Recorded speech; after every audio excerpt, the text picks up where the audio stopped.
ఏ స్థితిలో అయితే మనం సొమ్మసిల్లి పడిపోయామో ఆ స్థితి గురించి మనం ఏం చేయాలంట, ఆయన దగ్గర మనవి చేయాలి. అందుకే ఇందాక మనం చదువుకున్న కీర్తన చూడండి, 142 కీర్తనలో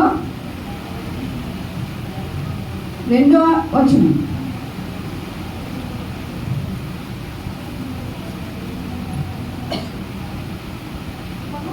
బహు వినయముగా ఆయన సన్నిధిని నేను మొరపెట్టుచున్నాను, నాకు కలిగిన బాధ ఆయన సన్నిధిని తెలియజెప్పుకొంచున్నాను.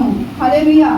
ఇక్కడ చూడండి, దావీదు లాంటి ఒక రాజు, అంటే ఇశ్రాయేల్ని అంత గొప్పగా పరిపాలించినటువంటి ఒక వ్యక్తి ఏమంటున్నాడంటే, అతనికి ఏదైనా సమస్య వచ్చిందంటే అతడు ఎవరి దగ్గరికి వస్తున్నాడంటే యెహోవా సన్నిధికి ఆయన వస్తూ ఉన్నాడు.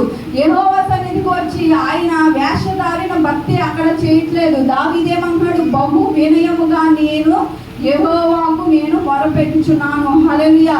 అంటే వినయముగా కాదు, అక్కడ ఏం చెప్తాడు, బహు వినయముగా. అంటే మనం మరి దావీదు లాంటి ఒక వ్యక్తి బహు వినయముగా అలాంటి దేవుణ్ణి బతిమాలుకుంటూ అతని బాధను ఆయన దగ్గర చెప్పుకుంటూ ఉన్నాడు.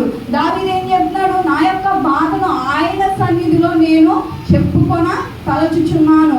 కానీ మనం ఏం చేస్తాం, మన జీవితంలో మనం కలిగిన బాధలను మన తల్లిదండ్రులతోనూ లేకపోతే మన కుటుంబంతోనూ లేకపోతే పొరుగు వారితోనూ మనం పంచుకుంటూ ఉంటాం. కానీ ఇక్కడ దావీదు మనకి ఏమని సెలవిస్తున్నాడంటే, మనం సొమ్మసిల్లిన స్థితిలో ఉన్నప్పుడు మనం ఎవరి దగ్గరికి వెళ్ళాలి, మొట్టమొదటిగా ఆయన సన్నిధికి మనం వెళ్ళాలి. ఆయన సన్నిధికి మనం ఎలా వెళ్ళాలంటే బహు వినయముగా మనం వెళ్ళాలి. మన ఆత్మీయ స్థితిలో కూడా మన ఈ లోకరీతిగా కూడా మనం ఆయనకు నచ్చిన యొక్క ఆకారంలో ఉండి నచ్చినట్టుగా ఉండి ఆయన దగ్గరికి మనం వెళ్ళినప్పుడు ఆయన మన మొరను ఆలకిస్తాడు. హల్లెలూయా. అలాగే చూడండి, అతను ఏమంటాడు 5వ వచనంలో, యెహోవా నీకు నేనే మొరపెట్టుచున్నాను, నా ఆశ్రయదుర్గము నీవే, సజీవులున్న భూమి మీద నా స్వాస్థ్యము నీవే అని నేను అనుకుంటున్నాను. హల్లెలూయా. ఇక్కడ నేను నీకు మొరపెట్టుచున్నాను ప్రభువా, సజీవులున్న భూమి మీద నా స్వాస్థ్యము నీవే. స్వాస్థ్యం అంటే ఏంటండి, ఆస్తి. ఈ లోకరీతిగా మనం ఒక పొలాలు కానీ స్థలాలు కానీ ఇవన్నీ మనల్ని ఆస్తిగా, అంటే ఇవన్నీ మనకు ఉన్నప్పుడు మనం ఏమనుకుంటాం, మన తర్వాత పిల్లలకి ఏ కష్టము రాదు, ఎందుకంటే మనకు స్థలాలు పొలాలు ఉన్నాయి కాబట్టి ఒక స్వాస్థ్యంగా మన తల్లిదండ్రులకి ఇచ్చింది మనకు ఉందని చెప్పి దాన్ని చూసి మనము ఆయన ఏమనుకుంటాం అంటే సాటిస్ఫై అవుతాం. కానీ ఇక్కడ దావీదు అలాగనట్లేదు. 40 సంవత్సరాలు పరిపాలించిన ఒక వ్యక్తి, అతనికి అనేక మంది కుమారులు ఉన్నారు, అలా అనేక మంది ప్రజల బలగం ఉంది. అయినా కూడా అతను ఏమంటున్నాడంటే అనేకమైన ఆస్తులు ఉన్నాయి.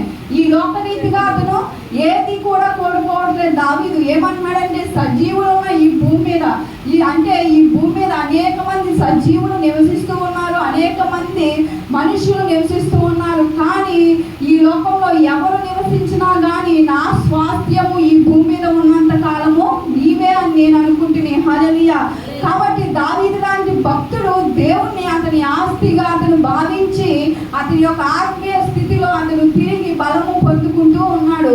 అలాగే మనం ఈ మధ్యాహ్న కాల సమయంలో మన స్వాస్థ్యం ఏంటి, మనం నిజంగా ఈ మధ్యాహ్న కాల సమయంలో మనల్ని మనం పరీక్షించుకున్నప్పుడు దేన్ని చూసి మనము మన ఆస్తిగా భావించుకున్నాం, అంటే ఈ లోక సంబంధమైన వాటిని చూసి మనము సాటిస్ఫై అయిపోయి మనకి ఏ కొదువు లేదు భయము లేదు అని మనం అనుకుంటున్నామేమో. కానీ అవన్నీ వ్యర్థమని చెప్పి ఇక్కడ దావీదు భక్తుడు మనకి సెలవిస్తున్నాడు.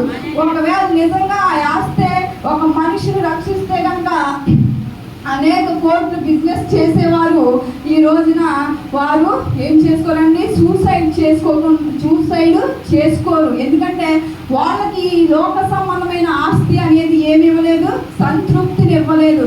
అందుకే దావీదు కొన్ని వందల సంవత్సరాల క్రితమే రాశాడు, ఈ భూమి మీద స్వాస్థ్యంగా మనకి ఎవరు ఉండాలి, యెహోవా మనకు ఉండాలి. హల్లెలూయా.